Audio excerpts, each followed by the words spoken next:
নমস্কার, আমি ডক্টর অরিত্র প্রধান।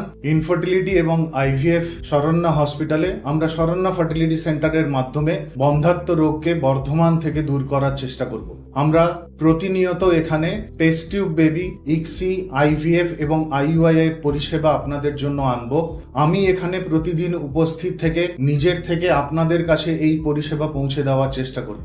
উত্তর ভারতের বিভিন্ন জায়গায় গত 15 থেকে 16 বছর কাজ করার পরে, যেরকম জয়পুর, চণ্ডীগড়, ডিব্রুগড় এবং তারপরে আজকে বর্ধমানে এসে আপনাদের কাছে বন্ধ্যাত্ব রোগের পরিষেবা দিতে পেরে আমি অনেক নিজেকে কৃতজ্ঞ মনে করছি এবং আপনাদের কাছে আবেদন রাখছি যে আপনারা আসুন এবং শরণ্যার মাধ্যমে আপনারা এই বন্ধ্যাত্ব রোগের চিকিৎসা এবং পরিষেবা নিন। যারা বাচ্চা নিতে অক্ষম আছেন তারা নিজেদের পরিপূর্ণ করুন, তাদের প্রত্যেকের কোলে, প্রত্যেকের ঘরে বাচ্চা আসুক, এটাই আমরা চাই।